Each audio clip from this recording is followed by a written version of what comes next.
How are you? Oh, I'm so happy to see you. Oh, with you too. Yeah. Yeah. How are you doing? Um, Oh, a one of those days. relative shape of a human, I think is That's a good that description. That that's tells where me we're a gonna lot. that's where we're gonna go. Yeah. Okay. Yeah. Thank you for being so patient with me while I kept pushing off our Oh, interview. It had nothing to do with me not being really excited about it. totally understand. It's the same thing. I do that to people all the time. So completely understand. And yeah. I feel like anyone with CFS or chronic illness has a very high level of empathy for, you know what? That was a good plan. Yeah. Yeah, exactly. Exactly. Good guess on that one. Just try again. Yep. Yeah. So I went down a rabbit hole on stay-at-home podcast. Did you guys, Yeah. you've been doing this since before the stay-at-home orders, right? No, we started in June 2020. I was Yeah. like, wow, that was a really good name, but now it's a really, really good name. Yeah. Yeah, no, it was yeah, we started talking about it in March actually when everybody started staying home in Sydney, and yeah, so by June we were ready to go with it. So It's a fantastic production, and I oh, fell thank down a you. rabbit hole. I could not stop listening. Oh, thank you so much. That's really lovely of you. Oh, It's so hard to have like that. We have a lot of co-hosts and we have our network, but yeah. when we do a co-host thing, it's just the two of us talking or the four of us talking. I've never tried to do an interview with another person. You guys have such a great flow. Oh, thank you. I find three works really well. Like it's the seems to be the perfect number. I love that idea, and I would love to start doing something like that. Oh, amazing. That sounds like a really good. We're playing around with a lot of ideas right now, and I've Yeah. been absent for a lot of it for about 3 months. I'm like, maybe Yeah. that could like actually be a way that I could continue without. Yeah. Yeah. Yeah. Well, yeah, let me know how it goes or yeah. I will. How did you meet your guest host? He was in my writers group and we became good friends, partly because, as I learned about his condition, like we both have so much in common because of that. So we had the writing in common, but then we also had that in common. So we ended up just hanging out a lot. But then he moved away and I thought he's like 6 hours from here. And I thought, oh, we'll catch up like once a year after this. But like he proposed the podcast like the next month, and it's been great because we talk all the time. So it's been really, really lovely to like have that long distance friendship. That's amazing. Is there so Yeah. much solitude in being chronically ill, and also being a writer does not necessarily make for a social life. Exactly, exactly. Those two things kind of work well together, but also like it just means like you're like, well, I'll never see anybody now. Yeah, it's the introvert's dream. Yeah. There's like this Venn diagram of chronic illness and artistic endeavors, and I'm always amazed at how much it crosses over. Well, that was the whole idea behind the podcast was exploring that crossover. Yeah. Yeah, I absolutely was in love with your one of the first episodes I listened to was the two of you talking about your own chronic illness journey. And I have to say it really shaped a lot of my questions for today. Excellent. That's great. Perfect. But I did go down a rabbit hole, and anyone who's listening, please head right on over and subscribe. There's not a bad episode. I know I've listened to almost all of them. Now, with your Thank writing, you. you have chronic fatigue syndrome, and I cannot pronounce the new way that it's named right now. Oh, the Um, CFS. yeah. And this is one of the things where it gets into like I don't have a background in science. I didn't even take biology in high school. So like I have tried, and CFS is so complicated. So that I think it's myalgic encephalitis, but I was told definitively that I do not have that. So when it comes to the ME/CFS, I don't quite understand the interaction between those two terms. Wow. All I know is I was told very definitively because I asked the doctor about 3 times because at that point I'd been reading up on it and I thought they were sort of two names for the same thing. The doctor was like, no, you That's can what I've test for been that. You don't told. have that. This is where like I wish I could get my head around any of the science, but when I sit down to read it, I'll read one thing and I think I understand it, but I read another thing and it contradicts the first thing, and then I'm like, well, I don't know how to evaluate which of these might be more accurate, and I just get so overwhelmed. And so I actually had to step away from trying to understand the science of theories and research and where current understanding is at, because I just don't have the capacity for it.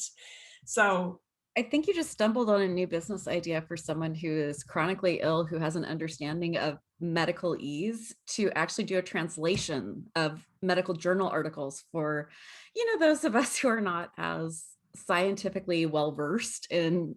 I can't read the research for any of my disorders. I fall asleep. It's a great way to fall asleep. That's a good tip. That is a good tip. Yeah, if you are struggling with insomnia, it's a pretty fast thing. Yeah, so I apologize to anyone who understands ME/CFS better than that. But that's the limits of the limits of my knowledge. I almost passed you off to Jason on Discomfort Zone, but I was really selfish and I wanted to talk to you. But you guys have Aw. so much in common with the CFS and with Canada. Yeah. And he's also an amazing writer. I was like, oh, you guys would get along so well. And I will absolutely pass your name over to him after we're done so that maybe he can come back on as another guest. But Okay. I was selfish and I've been really moving Explicitly Sick over to talking to artists and creators and writers. And I was selfish. I'll Oh, I appreciate your selfishness. Thank you. Oh, yay. Very few people do. It's an underappreciated art form. Now, with your when you were diagnosed, I'm sorry, I was trying really hard to pay attention and to give full focus, but I couldn't tell if you had gotten diagnosed when you were in Canada or in Australia. Oh, so I have been in Australia for 10 years. Actually, 10 years this Friday. So like 10 years this week. Yeah. So Happy anniversary. Oh, thank you. Yeah, it's kind of sweet. So the CFS started in about 5 years ago in 2016, I suspect. Actually, I'm pretty sure because I had what's called insidious onset. It's really hard to tell when it definitively started because I just sort of gradually had more and more symptoms that accumulated over time. But I had 2016, winter in Australia is in the middle of the year and it's not really winter, but I do work in an office that's a heritage building, so there's no heating. So it gets pretty cold in our office. And 2016 was this winter where there's just these bad like cold and flu germs going around. And so it was this thing where everybody in our office, like we did one round where everybody got sick, and it was one of those flus where it's like you're getting sick for 2 weeks and you're kind of fighting it. And you have 2 weeks where you're really sick, and then you have 2 weeks where you're recovering. So it was like a 6-week thing. And then we all went through that. And then I had a couple weeks where I felt great. Like I was like, oh, I feel really good. I feel like myself. And then most of us went through that whole 6-week cycle again. And after that second flu, I never really felt back to 100%. And so the doctors, have told me, well, it could have been that, like it starts as post-infective fatigue syndrome, and apparently back-to-back illnesses can be something that triggers it. But there's no way to say that could also just have been something subclinical. So like I have learned a few terms, I've picked up a few terms. So subclinical, like something that my body fought, an infection that my body fought off, but that I wasn't aware of, that I didn't have any outward symptoms of. So there's just so many mysteries, and that's one of the things that I would love to just have someone explain to me definitively what happened. And I definitely never get that. But so my symptoms started gradually, and it was feeling not 100%, and then just having these days where I felt like I was coming down with something again. This was the big symptom, was I just felt like I was coming down with something, and I'd have to spend a day, maybe a day and a half, kind of resting because I just didn't feel well enough to do anything. And at first there was enough people around me with like colds and flus themselves, and I was like, oh, I'm fighting off so-and-so's germs, or like, so-and-so at my husband's work is sick, so that's what this is. And that kept going. It was like, it started as once a month, and then it started to become every 2 weeks. And that's when I sort of looked around and said, no one else that I know in their early 30s is spending one day every 2 weeks in bed. And I was working and I was doing a master's thesis, and I just didn't have that I didn't have that buffer time. Like that was a lot of time I was losing. And it was causing a lot of stress because my husband was also working full time and also doing a master's degree. So we just didn't have time budgeted to lose that many days. And that's when I started going to the doctors. But at that point, I was still willing to believe. I'm like, oh, I'm just under stress from the master's degree. And, when I had it in a couple of months, it'll be fine. So I submitted that in April, and then everything got worse in May. Everything got a lot worse. And so this I'd start losing 2 days at a time. I was starting to lose work days because usually I could push it off to the weekend, but I was starting to lose like work days. And then it got to the point where like I couldn't like I'd get, I was working a 9 to 5 office job. I would get to 3 p.m. and it was like my brain just shut down. And so I just spend the last 2 hours of work every day just sitting there staring at my computer, trying to basically pretend I was working because I just couldn't, my brain just didn't work. Like I would, have an email and I'd have to update something in a file. So I'd go to open the file, and from clicking away from the email, I couldn't remember what file I was supposed to be opening. Like I just like my brain could not connect ideas, and it made it useless. But I'd taken so much sick leave already, and I couldn't leave early every day. And then I would just come home and go straight to bed. So yeah, so it got worse and worse, and that's called insidious onset. Apparently, it happens in about 40% of CFS cases. And then I was diagnosed in November 2017. So it took about 6 months to get a diagnosis, and they had to test for everything. So they, tested me for pregnancy and breast cancer and like just every random thing they could think of. So a few things. And first off, Yeah. Insidious Onset, I feel like that's a new punk name for any punk band. That's a must from here on out. Secondly, you were in Australia without a support system that you were used to. Like this is, I thought you were diagnosed when you were still in Canada with your family, but you, like in your book, you're very clear that you moved there without this support system, and you were in Australia with your husband. How did this go for you? I mean, that's a lot to process without a net. Yeah, well, yeah, that's a great question. It was that was probably the worst part, was that uh my husband was still doing his master's degree as I got sicker and sicker. And so, I had told him, I was like, when I submit my degree, like he was sort of entering the hardest part of his, and he had another 6 months. And I said, when I submit my degree, I'll be fully there to like make sure everything's, goes well. So I was like, if you can do more stuff to help me out while I'm getting my thesis in, then we can switch and I'll do more stuff to help you out as you're getting yours in. And instead of doing that, I got incredibly sick. And basically, he had to do everything. He had to do all the chores and the cooking and just look after the household. And they help look after me because often I'd get so tired I couldn't get up from bed like on my own. I'd need help raising myself. So the last month of his thesis, or his degree, was really difficult. But then we expected, or I had expected, it would get easier because he would then just be back to working a regular office job. But he instead, basically his MBA, they took it and he had done this big project, and his employer said, oh, well, actually, we kind of want to see if we can make that a bigger thing. So can you take that on and see if you can make a go of it, but keep doing your regular job at the same time? So he was basically doing the equivalent of 2 full-time jobs, which he was willing to do because he wanted to do this new thing as his new job. He basically created his own job at his work, which like it is a big accomplishment. He's really proud of himself. But just the timing was terrible because it meant all of a sudden he was working weekends and he was coming home really late at night. And I just found that there was nobody else. Like it was him. I have friends here, but none of them, and they were all lovely, but none of them are people I really want to come and see me when I'm sick. And they were like, "Oh, we come and cook for you," and I was like, I need someone to either come and cook every day, or just like I found it unbearable to ask anyone for help, particularly because my husband should have been there. He could have been. He could have just done that project more slowly. He could have worked from home. There's all kinds of things he could have done if he was willing to, but he wasn't. And so our relationship started to deteriorate.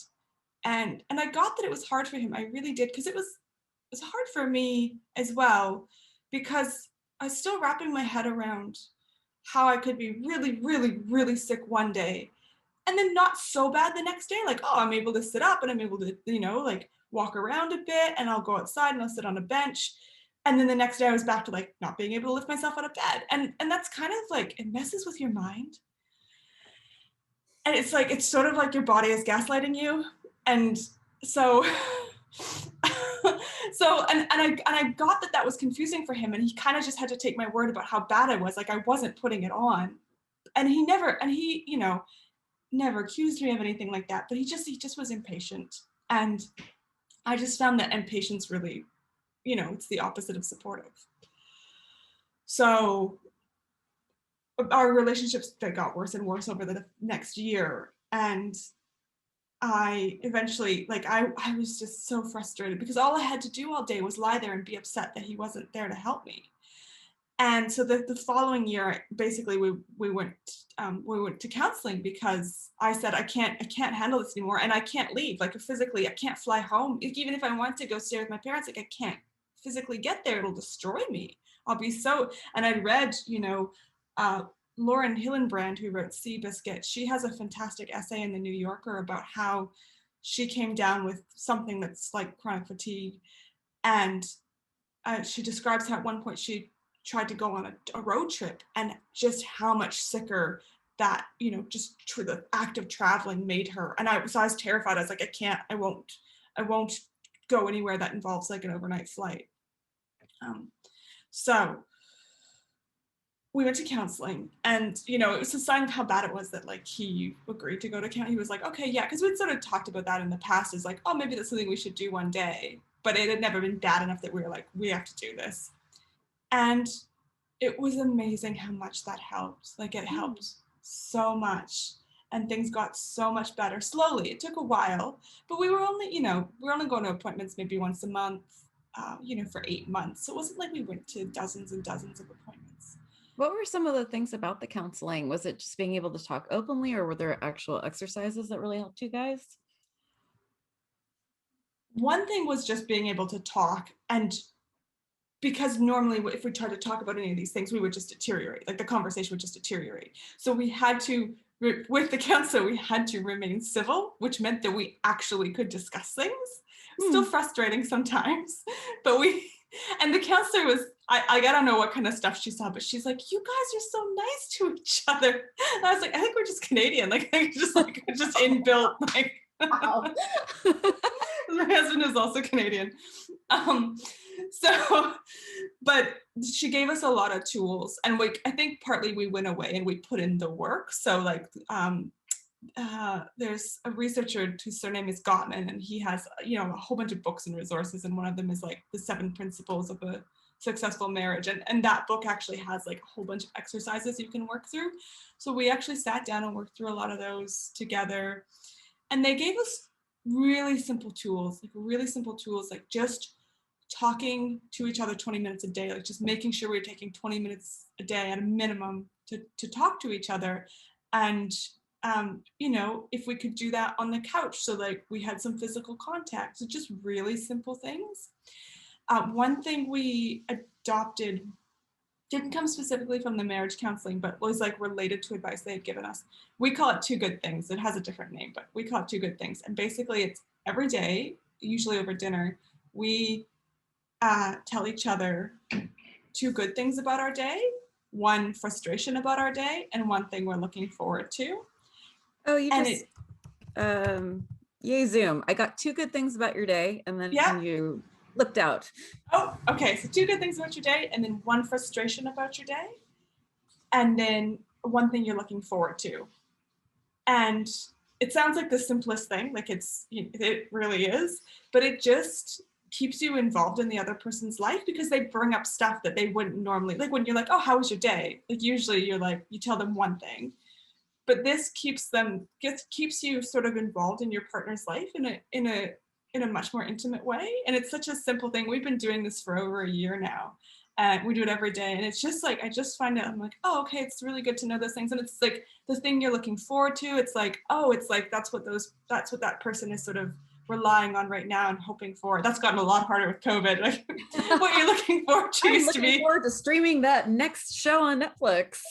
Yes, exactly. It's like, oh man, scraping the bottom of the barrel with this one. The frustration is always easy. And the other thing it does is it makes you pay attention more to the good things. Like during the day, you think like, oh, I'm going to mention this is one of my good things. I mean, I'm So, a mom of teenagers, so I am using this from here on out. mm, It's a brilliant way to anyone in your life that you're seeing every day and you have to interact with, like that's such a fan, like anyone can use this for like any relationship. That's a great tidbit. it's really wonderful. I think the original name is Rose Bud Thorn or something, Rose Thorn Bud or something, but we didn't like that name, so we call it Two Good Things. That's a little easier to remember. That's a little, yeah, I've got that. That's good. You're mentioning some things about your marriage, and I also think this works very well with friendship. Is how do you deal with scorekeeping? Because I find that to be a real issue with, and it's only in my head. None of my friends, my spouse does not keep score, my child does not keep score, neither of my children keep score. I keep score in my head. And I have this weird idea of like, I can't ask for a favor because I already asked for too many favors. Or my husband did all of the cooking and cleaning and bill keeping for the last 2 weeks because I've been stuck in bed. I need to do something big. Like, how do you deal with that like scorekeeping thing? Right. I one of the things that we've really tried to do since the counseling, not that we didn't do it before, but we've made more of an emphasis on it, is just like really vocalizing gratitude. So just, you know, I make sure that I say thank you for everything. I say, and then I say like, I really appreciate that you did that for me. That really helped me. Mm. Um, and so I think that helps us avoid the the sort of quantifying of things, because obviously my husband is generally able to do far more than I am. Like that's just the way things are. But when he sees me do something, like, you know, when I'm like, oh look, I, you know, had a lot of good energy today. I cooked this meal and I cleaned up too. And he recognizes that. And so he'll, you know, and he'll make sure to say, oh, I really appreciate that. Thank you. Um, that really helps. That really helps. So, but I do feel like I just, it's hard to escape that feeling of like, oh, I owe you years of like I owe you, like if I get well, like you're not gonna have to do chores for like 2 years because I owe you. I'm so in debt. It is hard to get away from that feeling. But I think uh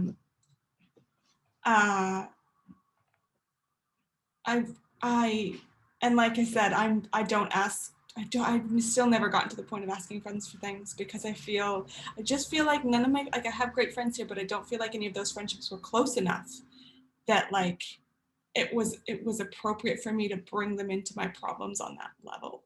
So Did you also um feel vulnerable? Like I know when I'm sick or when I was a new mom and I had a new baby and I was just a disaster, like having anyone but my mother was just like unthinkable, like to show that level of pink underbelly vulnerability to anyone, even people I like, felt close to. So like I am not ready to show the pink underbelly yet. yeah, yeah, that's a perfect way of expressing it, definitely.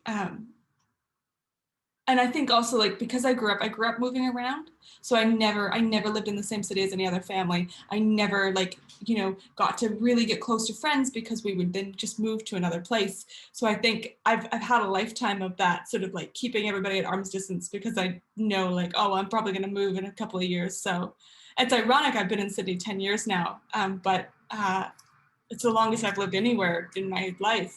But I find that hard with friends. So, but I think also, I mean, when I do something for someone else, like when I do a favor for someone, I'm not doing it because I expect them to do something for me. Like I'm doing, like it genuinely feels good to help other people. So I think seeing the reverse side of that, being like, oh no, that like they're doing this because they care about me, and keeping that forefront in your mind is hard to do, but it is, I think, helpful. I wanted to talk a little bit about like you had a whole discussion about illness as identity. And I'm a writer also. And I was thinking about it as like, I don't write sick characters. I don't write Right. disabled characters. I just don't. It's not something I'm willing to touch or to really like deep dive. And I know that you write some fiction, but your latest book is completely nonfiction. Are we our illness? How does our illness interact with our art? Where are you with all that? It's a great question. I think for me, I knew a few authors here in Sydney who were writing about their own illness prior to me getting sick. And so I found that really empowering, like how crisply and poignantly they were able to express their lived circumstances and the depth of humanity that they revealed in their writing. And so I had that as a model. And so I think reading other people who have done those kind of things is really beneficial, because they show you like how powerful it can be.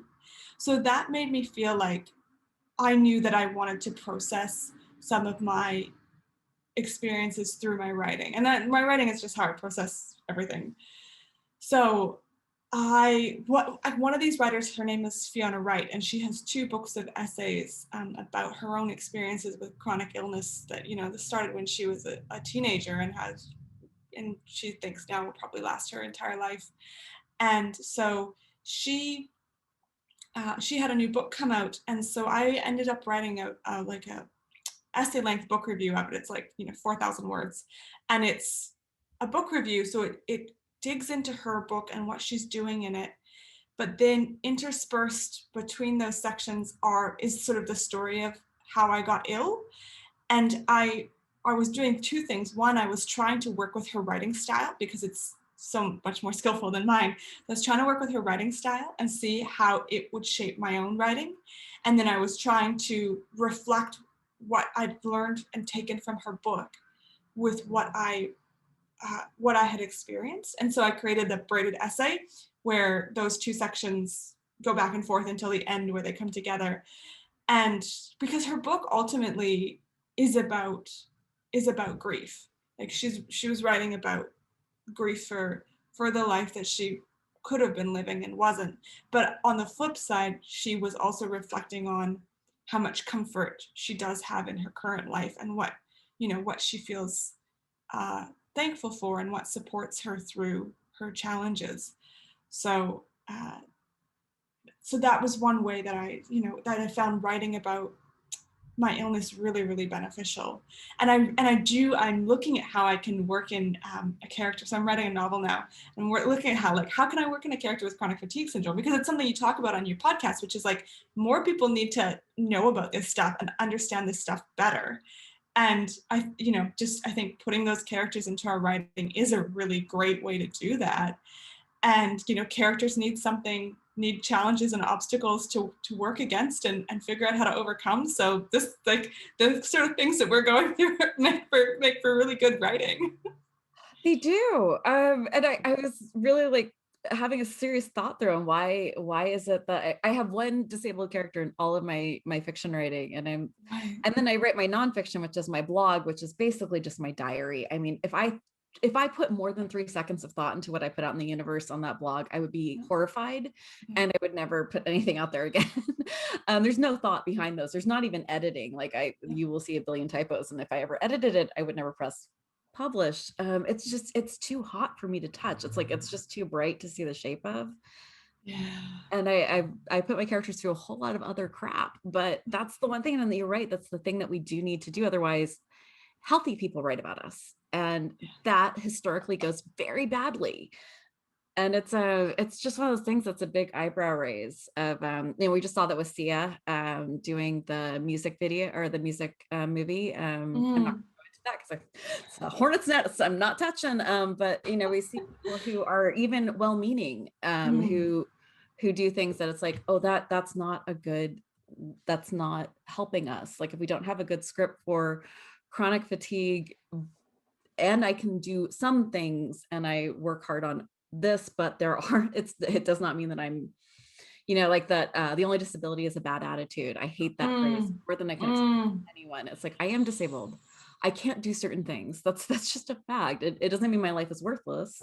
Yeah. It doesn't mean there aren't things that I can do, but there's absolutely stuff I can do. I am not going to the WNBA, no matter how much no matter how much I would train or wish it so. It is not a physical possibility. Sorry, that's a long way around, but yeah. Well, and when I think one of the things is when there's things that you want to be able to do and that you see people all around you doing, I think that's where like the disability gets so hard. Like I see people running now, and I used to run and I loved running. I see people running and I was just like, how are you physically doing that? It's like seeing people flying. I'm like, I can't physically cannot do that. It's so far away from what I can do, and I miss it, and it's hurtful. And obviously, like, I'm not gonna tell people not to run, but but it's just like, it's just when you're living with that every day, it's so hard, because yeah, everybody has things they want to do that they can't do, but when you have like ordinary everyday things that are just taken from you, it's a totally different experience. And the thing about chronic illness is the journey. I was going to ask you this later in the interview, but like progression. Like, what does Mm, progress mean when you're sick?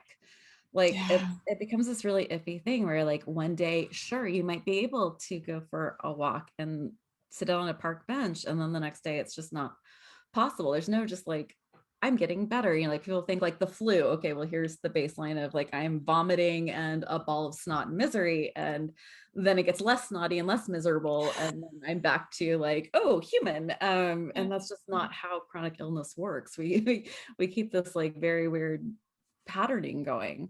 Yeah, Dimitri Martin, the comedian, has a great just doodle that he's done of like, what people think success looks like. And it's just like an arrow that goes like, from the bottom left corner of the page to like to the top right corner, like just in a perfectly straight line.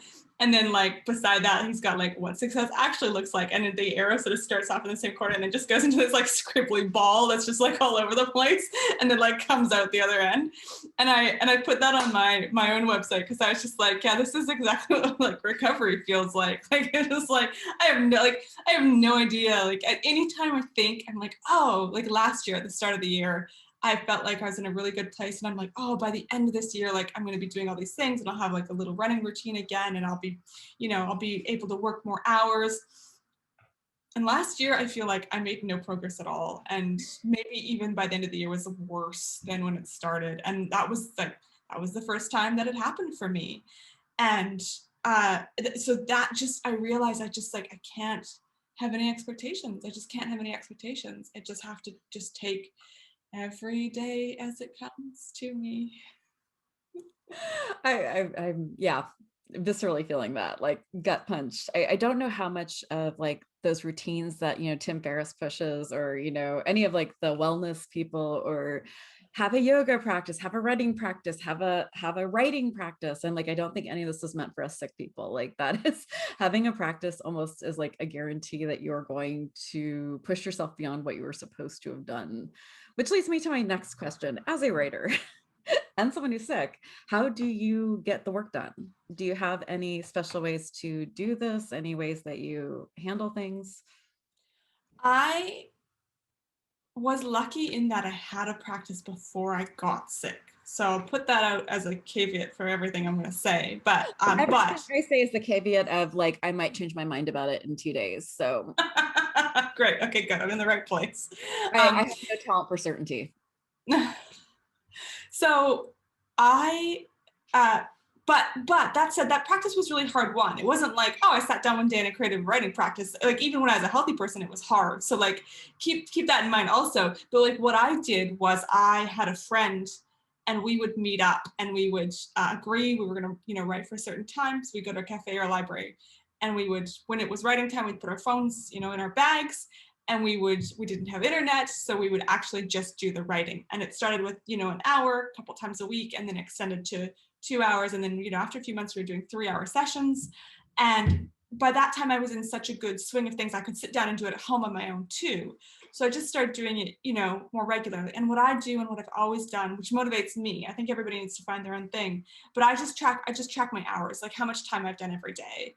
And then I tally it up for the month. And then I'm like, oh, I did this many hours this month. And so of course those plummeted to nothing, at my worst, because at my worst, I like lost the ability to read and write. My brain was so fatigued, it couldn't hold the meaning of a sentence in its head. Um, so, so building writing practice is it's about building a habit.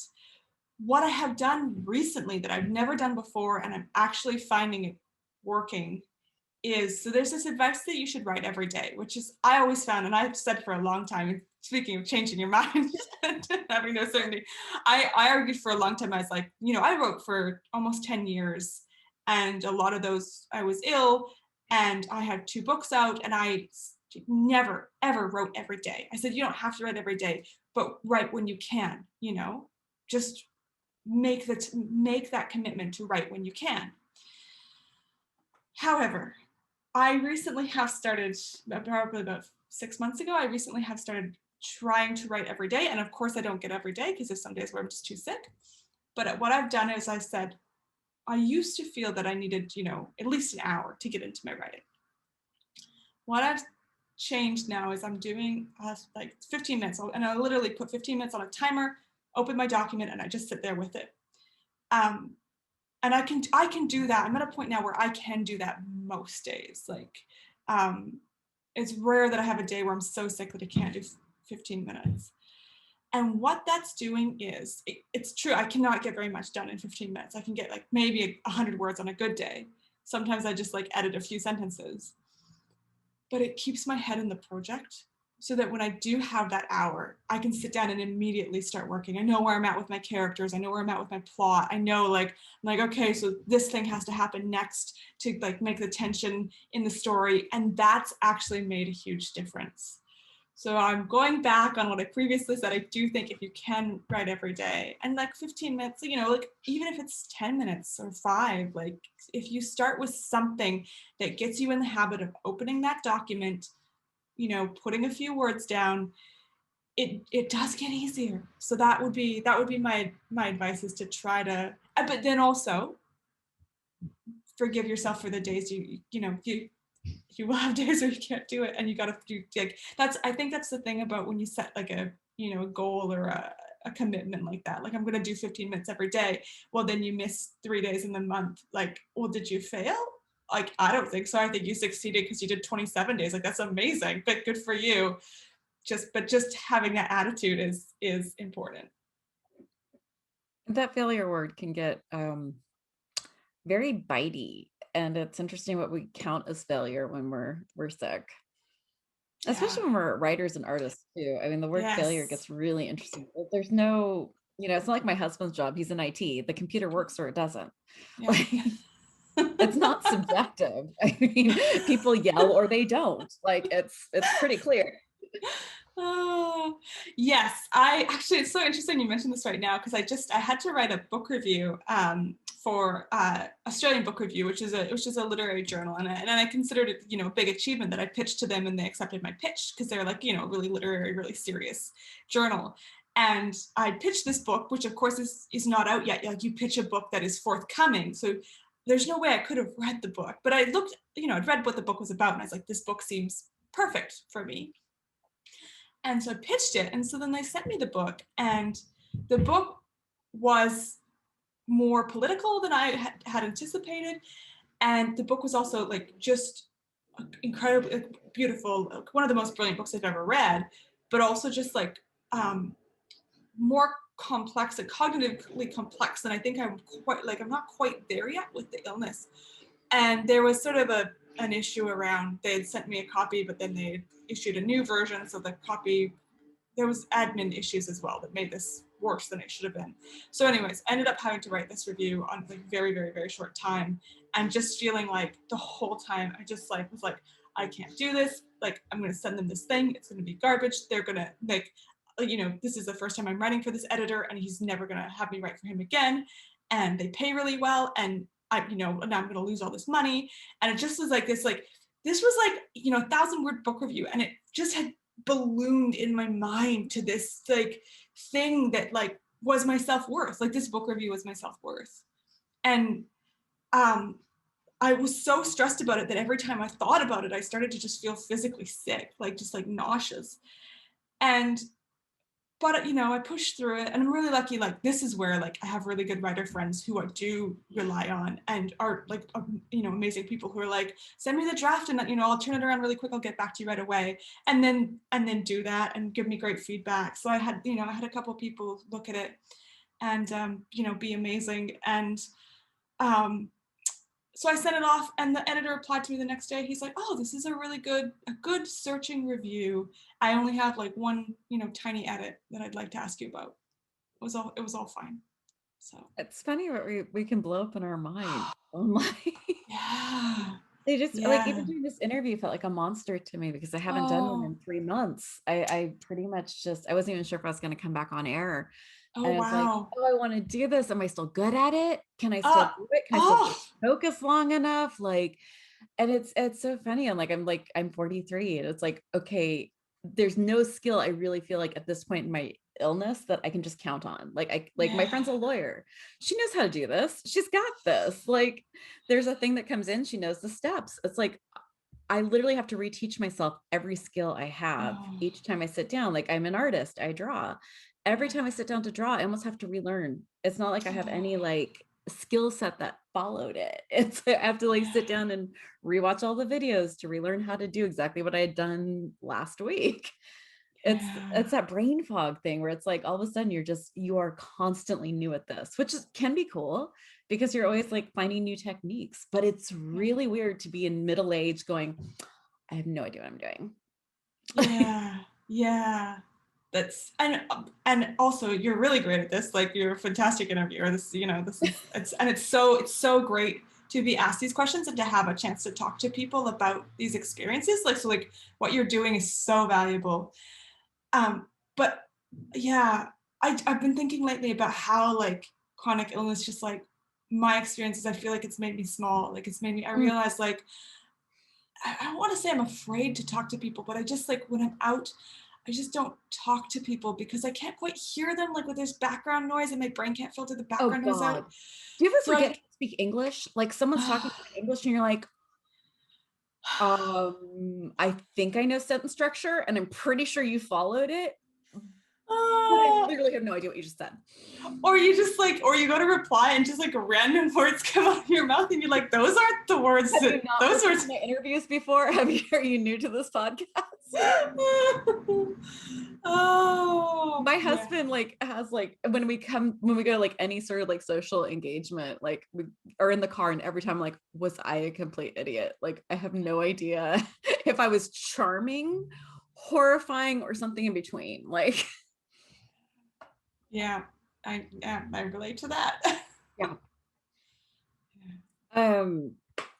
I was gonna ask you a question and then brain fog set in really, really Well, that's a perfect fast. example. It just illustrates exactly what we Yeah. were just talking about. Oh my God. I had one interview with someone I had been waiting forever. I was so excited to talk to him. And I Yeah. literally could not remember what he did, why I was excited to Oh, talk to him. I just remembered I was excited to talk to him. And like the whole interview was just like me just going, please take over. Like, please, for the love of oh, God, take over. And oh, yeah, it yeah, was one of the scariest fails I've had in a long, like it's weird to fail when you're older, like you're kind of used to it when you're younger. Because you're kind of expected to be learning, but it's like you're doing the thing you've always done, and like you just fall on your face. And you're like, whoa, I kind of remember that feeling. That's what that's like. Okay, yeah, good to know. yeah. File that away for writing about it later. Like, Yes.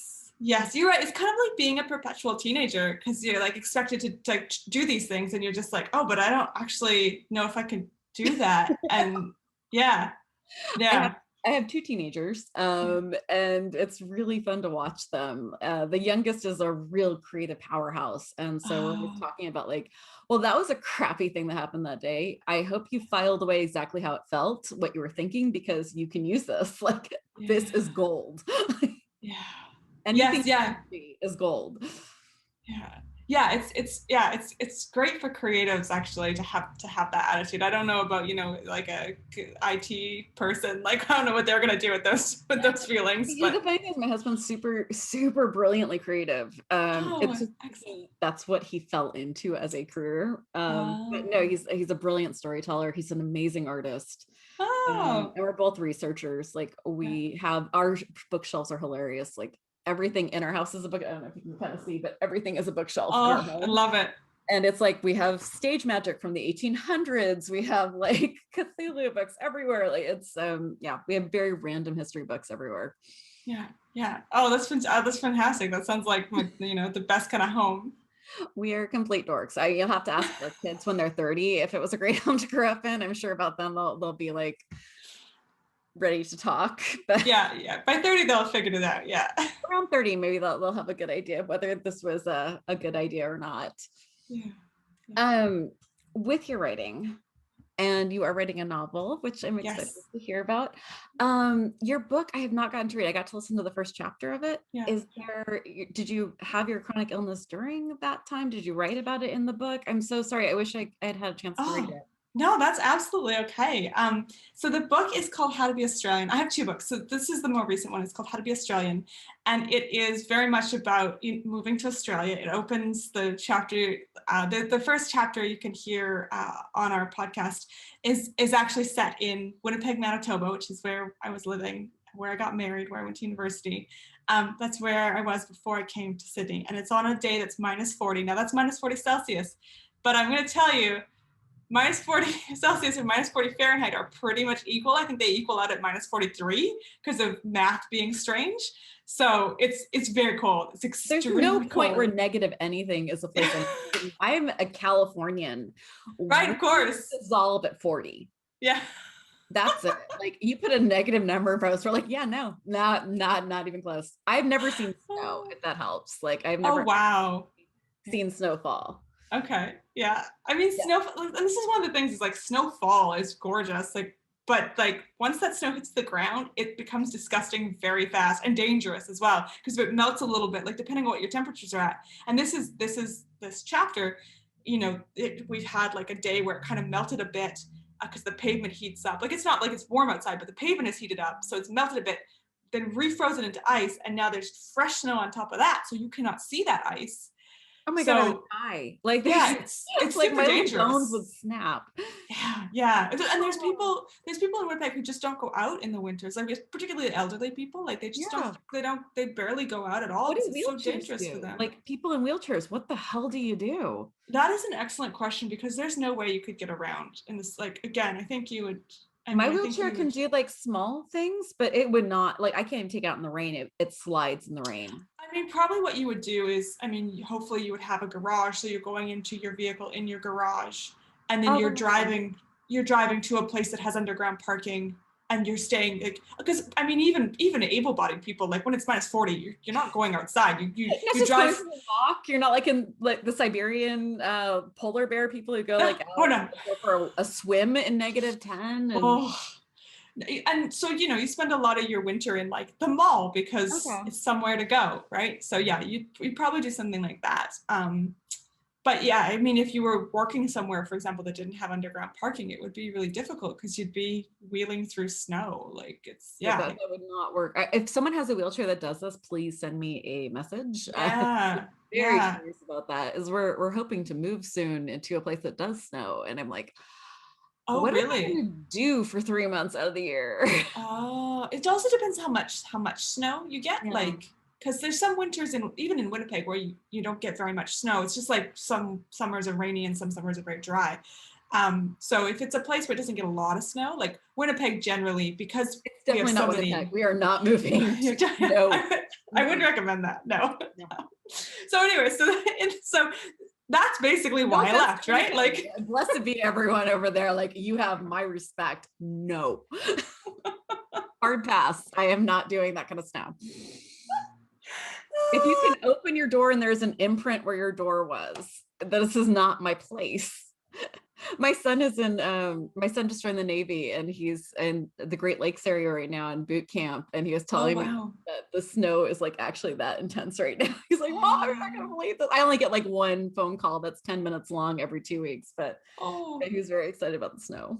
Oh, well, it's good. He's excited about it. That'll wear off. He's from California. He's a California boy. I was born, raised, I've lived my whole life here in California. So he was raised out here and this is very exciting for him. So basically, it was the reverse. Is that I was raised in the snowy place, and I was like, I gotta get out of here. I gotta go somewhere where it doesn't. Where like I just didn't want to. And you decide to move to the place with the most amount of things that in nature want to kill you. Yes. So that was That was one of the things. Was like. Well, basically, where trees try to murder me. That sounds good. Yes, there are trees here that can murder you. I do know this. There's Bored Panda, and every like month or so they have the how to tell you you're Australian without saying you're Australian. There's like murder trees. Yes, yep, there are. There's a type of seaweed that is toxic. I'm pretty sure there's a type of rock like that is toxic, actually. Like it's one of those things where people say like, oh, everything in Australia will kill you, and you think they're joking, and then you come here and you're like, oh no, they mean that literally. They're actually. And the thing, there's a kind of yellow jumping ant. They're only in the outback. They're not in cities. but they actually kill more people a year than sharks, spiders, and snakes combined. And people don't even know about them. Like, they're super deadly. On their death certificate, killed by ant. Like, I mean, if I got killed by a shark, that would have to be on my gravestone. Like, I would want that bragged about. But killed by an ant, you want to bury that lead like really far.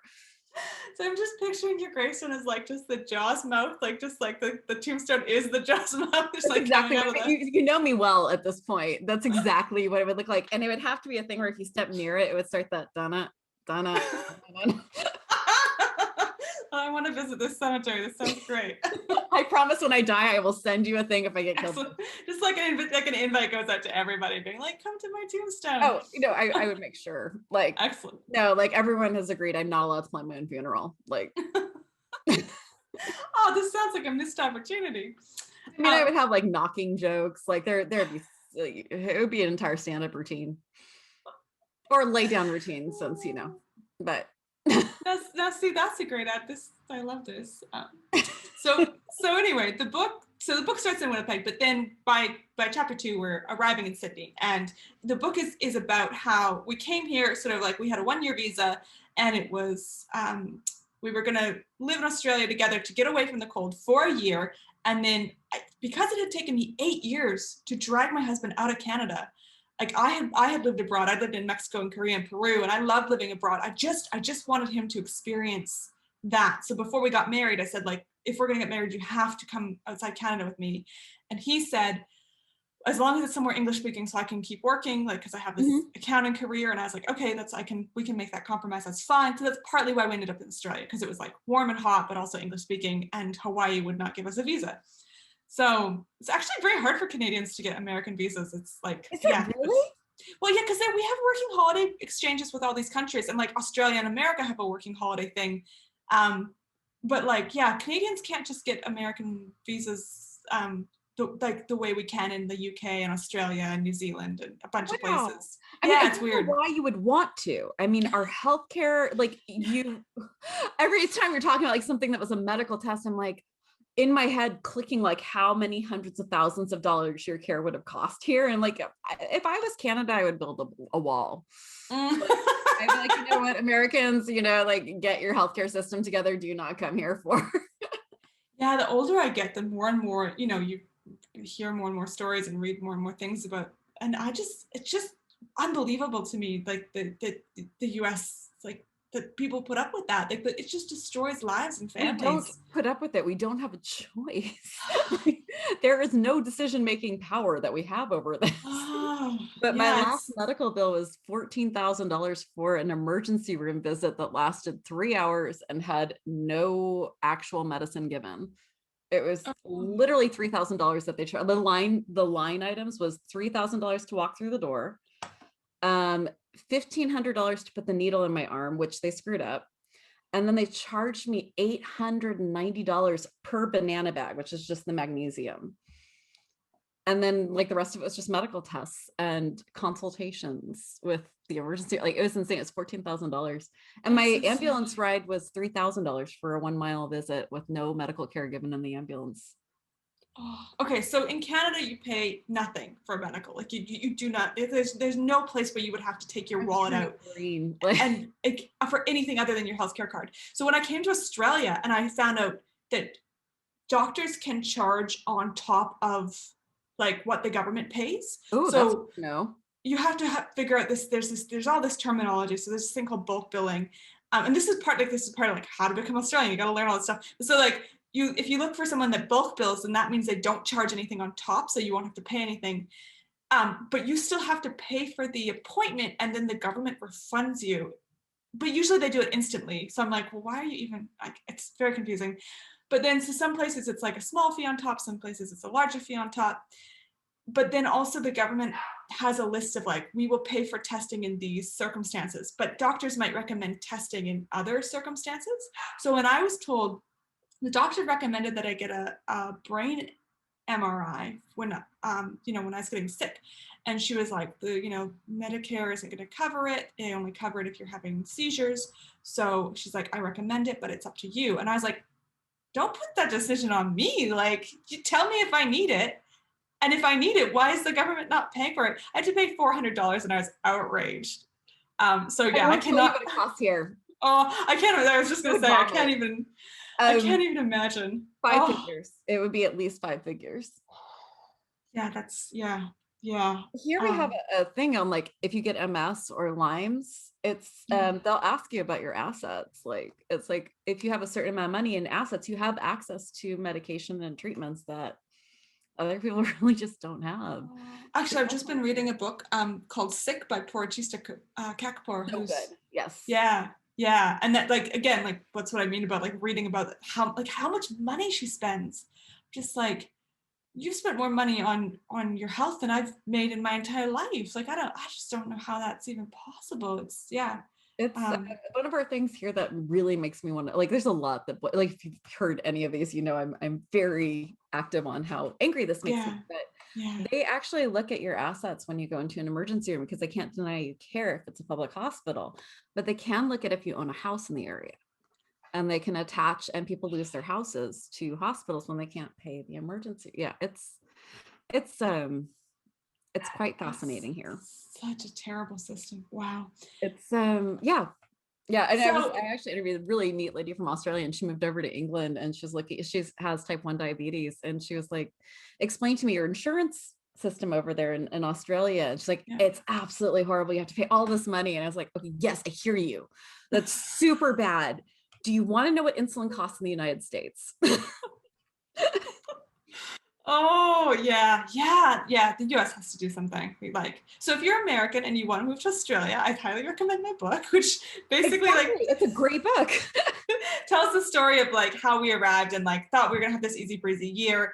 My husband ended up getting a great job and wanted to stay sort of indefinitely. And that's when I sort of realized I had this sort of like realization that like, oh, like staying for a year is one thing because you know you go do all the tourist stuff and you go to the beach and whatever. But like at the end of the year, I realized like I had thought Australia was just hot Canada. And after a year here, I was like, oh no, like it's different in a lot of really, really subtle ways. And I found like I just was not fitting into those ways. Like I just like it was easier for me to fit into Mexico where like it was obvious I was different. Whereas in Australia, I found like there's just like this like just jarring. And so it was just then I realized like, okay, he came here for me. I now need to stay for him. So, you know, that whole compromise and being newly married and how do I like figure out how to fit into this country. And I tried really hard to make it like not stereotypical at all. So like one of the keystone things in the book, like one of the things that was like just most important to me was this performance of an Aboriginal male pole dancer who was combining, he did a hybrid contemporary Aboriginal dance with competitive pole dance, like pole performance, as opposed to stripping. He wasn't a stripper. Um, you know, set to an Aboriginal music, a contemporary Aboriginal performer, and it was just like just seeing that, like that you know, honoring the past while creating something totally new and captivating. I was like, this is what Australia could be. Like, we could be this incredible country that like takes all the best of all our traditions and builds something new and amazing. And this is what I want to be part of. So, like, there is definitely a chapter on snakes and spiders and sharks. And like one of my encounters with a very large spider in my home that ended up being in my bed. But you know, that's mandatory. But I tried to make the book really kind of fresh and different. And so it culminates in our citizenship and the first time we voted here, which was really also Australia has just an insane system for voting. Um, so we so the book ends with sort of citizenship, and that was 2016. And one of the reasons, I mean, it was a natural fit for it to end there, but the other reason is that then later that year I started to get sick, and I felt like that was just a different thing. So the book doesn't actually have anything of my illness in it. Um, yeah. Would you consider writing another book about or a essay about what it's like to have chronic illness and disability in Australia? 'Cause I'm so curious. Like one thing I'm desperately wanting to do is to start interviewing people in other countries about access in their country. Like Mm. how is it to move around in your country? How is it to get healthcare? How is it to get help in your house with like cleaning or food delivery? Like I'm fascinated by access in other areas. Mm. Yeah, yeah, you should definitely do that. That sounds really, With all of my energy, I'm sure yeah, we'll get to it I eventually. know, I know, I know. But it's a great idea. It was a great idea. Regardless, Please steal it from me. Anyone who has the energy, steal it. Feel free. we're all a community here. Yeah, and we're starting a magazine, so that's been the really exciting Oh, thing to amazing. spend Oh, like gee, that's a huge undertaking. just a little. Why not? I can get it done in 2 weeks. Sure. Absolutely. Good on I you. don't know if have you ever listened to Patrick Rothfuss? He I wrote, haven't. he's really famous in the fantasy writing world. He wrote In the Name of the Wind, and Okay. he talks about having like a mental health issue, which is like not quite this like manic depression, but something a little smaller than that, where it's like Okay. you convince yourself you can do anything in 2 weeks. And you might be able to, but there's a fallout and there's this down period of depression like in between. And it's like, Yeah. I viscerally feel that because I feel like almost every project I get excited about, I'm like, oh, I could totally do that. Absolutely. I can get it done in Yes. 2 weeks. I could just push through. So I'll take a few months off to like recover from it, but I can do that in 2 weeks. And it's a problem. That's how I feel about this new book I'm writing, actually, is I just keep thinking, like, but next month I'm gonna have lots more time. And next month I'll get it, I'll make so much progress on it. Like the 15 minutes a day is really helping, but it's not, you don't see a lot of huge progress there. Like you're like, oh, like I took a month to write one chapter. Like this is now gonna take me like 8 years to like. Yeah, So I was listening to a woman who she had little kids. So just she was like, what I do is I write 250 words every day. She's like, it's not even a paragraph. She's like, yeah, just 250 words every day. And she writes her entire novel in a year doing that. yeah, And I was like, you wow, know what? I'm gonna try that. I know I said yeah, routines, but that is something that I actually have been trying for the last bit of time is just yeah, 250 words and you leave it in the middle of a paragraph you're really excited to write, like a scene that I'm excited to write or a character I'm excited to say more about. And it's like, yeah, okay, this is actually helpful. And then I bought Scrivener. yeah, yeah. Yeah. And I don't know how anyone who has like ADHD does not use Scrivener to write anything Mm, because like I don't my books aren't linear in my head. So like I yeah, get really excited about some scene that takes place in the middle of the book. I'm like, I have to write it now, otherwise I'll forget it. And yeah, I could just put it on a card and Scrivener off to the side. It's like, oh good, I can just like file that around and like you can just move entire chapters, just drag and drop. And yeah. I love that program. Oh, excellent. Yeah. And I mean, Scrivener takes a little bit of learning. So that's fantastic that you're taking this new approach and you're using this program. And yeah, that's fantastic. It's one of those programs that's like Procreate, like the art Yeah. app. It's a horrible name, but it's the best Okay. art app out there. It's like it's one of It those things that you is. can like rate, like oh my god, it's like one of those things where you can open up and you can kind of at least like kindergarten level use it just by opening it, and then you can get to a PhD level if you actually want to like YouTube things. Yeah. Yeah, Right. Yeah. Okay. I hadn't heard of that app, but I will not forget the name now. no one can forget it. I appreciate that level. Though it's really embarrassing when everyone's like, "So, what's the art app you use?" And you're like, "Okay, so."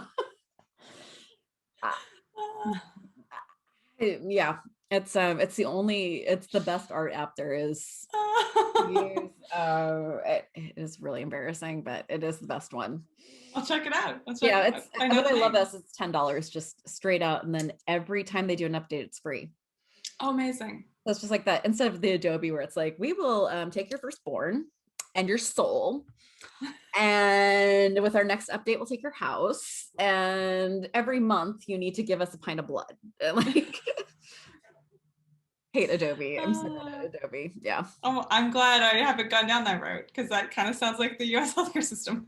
But you know, not actually. I'm waiting for them to do a subscription healthcare service for the US where it's like, yeah, I have a very sinking feeling that that's where we're going to end up. They're starting with Oh, this thing where they're with Walmart and CVS, they're having these little clinics, and it concerns me. I'm like, we're getting to a yeah. really interesting place over here that's getting very Oh, dystopian. yeah. Yeah. Oh dear. That's Yeah, frightening. not my favorite thing.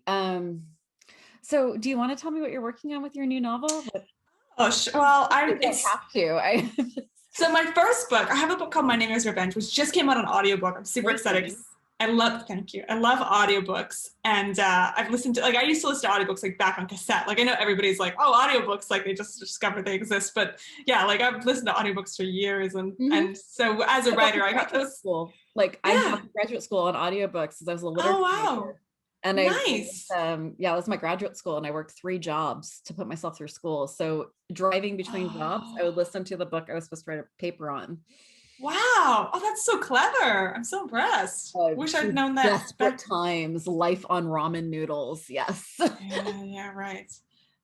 So yeah, so it just came out on audiobook and it's available, you know, all the platforms. But and I got to read, so it's part thriller, like a thriller. It's a thriller novella set here in Sydney, based on true events. There was an assassination here in Sydney in December 1980, and so this sort of like starts with the assassination, and then it's all tied to this history. And so you know you get it, and it's narrated from the point of view of one of the terrorists. So this was my big challenge with that book, was like, can I so this was, you know, this was connected to a series of terrorist events. The CIA has a great paper on it where they describe them as, oh, they use this fantastic term that I can't remember. Anyways, there was 200 events around the world, in the US and in Europe and in Australia and in the Middle East, and over the 70s and 80s. And this whole wave of terrorism has been like almost completely forgotten.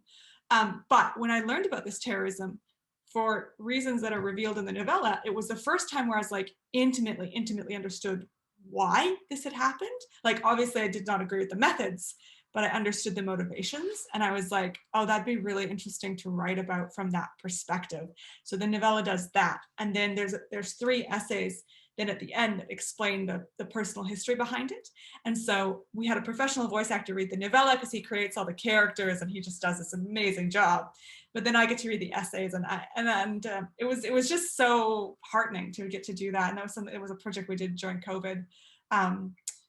And so I'm, you know, a big crime fiction reader. Like, crime is my genre. I love, like, you know, psychological thriller, and like, it's just, and true crime, always have.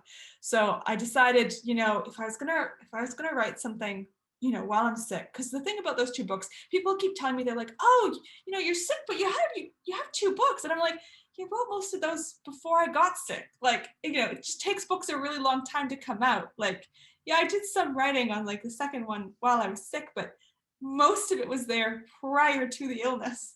Like, the challenge now is like, can I get another book that like has been conceived, like, to use the Procreate term, while I've been sick. Yes, exactly. So, but I was like, I really want to try to write a psychological thriller. So it's a psychological thriller.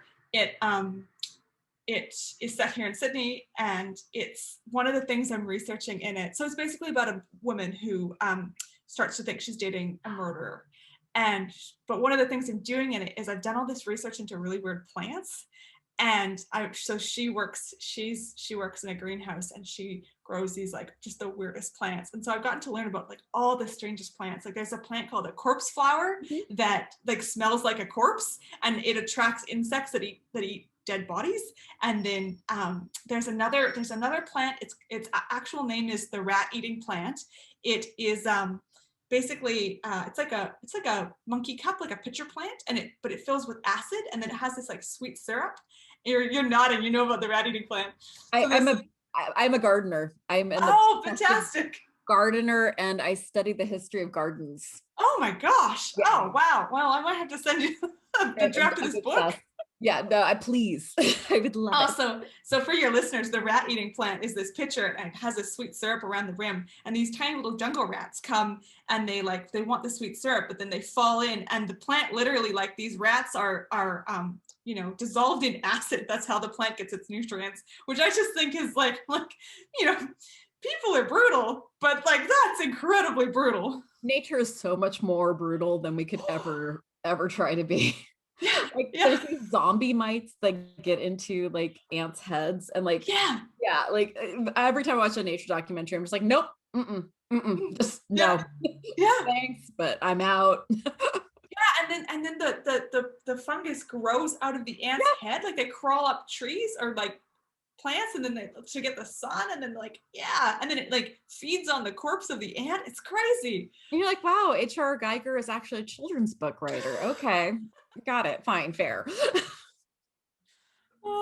Yeah, so that's so exciting to me that you knew about the rat eating plant, because this is like, and sometimes I feel like, oh, like, because I'm trying to write the psychological thriller, you know, and obviously there's women who get murdered in it.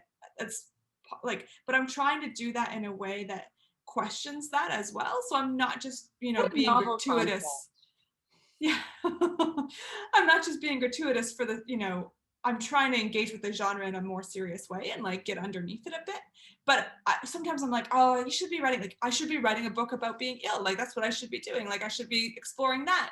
But then I'm like, you know, if a plant can dissolve a rat in acid, I can write whatever I want. Like, And, you know, as the foamy at the mouth feminist I am, I would just really appreciate a crime thriller that did not sexually describe the attractiveness of a murder victim. I'd be a big fan of a book like that that did not do that. That'd be fun. I'd be in on that. Yeah. Okay. Well, Yeah, no crime detective that goes, what a waste, would be a really big upsell to me. well, when I have a draft and you have boundless energy, then you know, you can give me some feedback. Somebody does an Edgar Allan Poe with, you know, all you need is a beautiful dead woman would be. I'd be a fan. I would be totally in. This is awesome. I'm really glad. But the word "should" with chronic illness is always an interesting question. Yeah. Like, I have this energy. Should I do the work for the podcast, do a chore in the household that I have not done in like the last 3 months, or do I do a thing I want to do? Like, yeah, with the limited spoons, it's like there's only so much you can do with that little resource you have, and then should creeps up on you like, you know, like a murderer. Yeah, one of the guests on our podcast, Ada Palmer, she's a historian with the University of Chicago and also a science fiction writer. And I honestly don't know how she achieves, like, she's written a number of books in a series and is also an academic, and yet suffers from, you know, debilitating chronic pain. But she said there's so many more good ideas than there is time. Like, like it's just, I know that's true for everyone, but it's more acutely true for people with chronic illness. That is very fair. Well, I will end this on, otherwise I will kidnap you for hours and hours because you're really fun. It's like we could talk for hours and hours. I honestly would. And then I'd be like, wow, the next 3 weeks are done. Oh yeah. Is there anything that you're reading, watching, playing? Anything is basically, I am looking for ideas because I've hit the end of Netflix. Oh, there's a new podcast called The Apology Line, which is really fascinating, about an art project in New York that turned into a hunt for a serial killer. It's really interesting. So that's really great. Yes, no, there's definitely a theme. It's like, so that's one of the things that I really leaned into when I got sick, is like, you know what, I just want to listen to all the podcasts on cults and serial killers. Like, I'm gonna absorb it all. What's that podcast again? It's called The Apology Line. Okay. And I'm enjoying it. Oh, and if you like comedy, which it sounds like you do, there's an Australian podcast called Free to a Good Home, which is these two guys, two local comedians. One of them is a guy I know, and they just like go through internet classified ads and just find the like craziest things to talk about, and it's really hilarious. And there's like 130 episodes, so if you need to fill a lot of hours, I recommend that. I really enjoy them quite a lot. Start at the beginning, because lately they've devolved from talking about classified ads to just like any text on the internet. They're just like, it's wide open, we'll do whatever. Wow. I guess we all are kind of like hitting the bottom of what we're. Any good streaming shows? No, I don't. I got so tired of TV. So I just sort of like edged away from it a bit. I find it much more restful to have my eyes closed. So I put my eye mask on, and then I, block out the light and just listen to podcast or an audiobook. I've been listening to, there's an Irish crime writer called Tana French. She writes psychological thrillers. I was just going to ask you if you'd heard of her. Yeah. So her first book, it was really interesting because like I don't want to spoil it for anyone, but I found the end of it incredibly frustrating, like on a visceral level. But I gave her another chance because her writing is so good. And she has one called The Witch Elm, which I found much more satisfying. And that, That's the only one I've read of hers, and I was just oh head over heels in love with it. yeah. Because I So actually don't like crime books. I'm not, right. that's not really like what I have a very weak stomach for violence. Like I just don't like it. And Okay, fair except for enough. The Magicians. I love that show. But that book was so good, and wow, that twist. Like Yeah. it's very rare that a twist Yeah. that big falls well. Yeah. Yeah, and you can see when you once you get to the end of that book, you can see how she had like a particular Oh, question. Oh, uh-oh. we're very I frozen. think we might have some trouble. Oh, are we?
Oh wow.